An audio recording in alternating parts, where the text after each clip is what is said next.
അപ്പൊ പെട്ടെന്ന് ചോറൊക്കെ റെഡിയാക്കി കഴിഞ്ഞപ്പോഴത്തേക്കും കറി എന്തുണ്ടാക്കും എന്നുള്ള ഭയങ്കര ഒരു അവലാതിയായി. അങ്ങനെ ഞാൻ ഫ്രിഡ്ജ് തുറന്ന് നോക്കുമ്പോൾ ഒരു 3-4 ബീട്രൂട്ട് കുട്ടന്മാർ ഇങ്ങനെ ചിരിച്ചുകൊണ്ട് എന്നെ നോക്കിക്കൊണ്ടിരിക്കുന്നത് കണ്ട്, അന്നാ പിന്നെ നിന്നെയൊക്കെ എടുത്ത് ഞാനൊന്ന് കുശാപ്പ് ചെയ്തേക്കാമെന്ന് ഓർത്ത് 2 ബീട്രൂട്ട് എടുത്ത് ഞാൻ വേഗം കൊത്തിയരിഞ്ഞ് തേങ്ങായി വിട്ട് ഒരു തോരൻ ഉണ്ടാക്കി.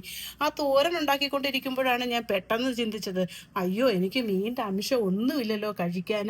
ചോറുണ്ണണമെങ്കിൽ എനിക്ക് ഇച്ചിരി മീനിൻ്റെ അംശം എന്തെങ്കിലും വേണം, അതെനിക്ക് വേണ്ട തന്നെ ഒരു സാധനമാണ്.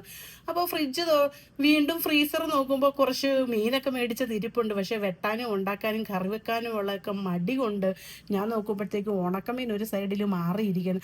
എന്നാൽ കുറച്ച് ഉണക്കമീൻ എടുത്ത് വേഗം തന്നെ വെട്ടിക്കൊണ്ടുവന്ന ഉണക്കമീനായിരുന്നു, വേഗം തന്നെ വെള്ളത്തിലിട്ട് കുതിർത്ത് വാരി എടുത്ത് അതിനെ പീരയാക്കി ഞാൻ പെട്ടെന്ന് തന്നെ ഞാൻ അതിനെയും കറിയാക്കി എടുത്തു. ഇപ്പം ഈ എന്തൊക്കെ പറഞ്ഞെന്ന് പറഞ്ഞാലും നമ്മുടെ ഉണക്കമീൻ്റെ ടേസ്റ്റ് ഭയങ്കരം തന്നെ. അത് നമുക്ക് പറഞ്ഞറിയിക്കാൻ പറ്റത്തില്ലാത്ത ഒരു ടേസ്റ്റാണ്. പച്ചമീനുമായിട്ട് ചില സമയങ്ങളിൽ കമ്പയർ ചെയ്യുമ്പോൾ നമുക്ക് ഉണക്കമീൻ തന്നെ, ആ ഉണക്കമീൻ്റെ ഒരു സ്വാദെന്ന് പറയുമ്പോൾ അത് പച്ചക്കപ്പയൊക്കെയായിട്ട് കൂടി കഴിക്കുമ്പോൾ നമുക്ക് ചിന്തിക്കാൻ പറ്റുന്നില്ല. എൻ്റെ ഒരു ഫേവറേറ്റ് ആണിത്.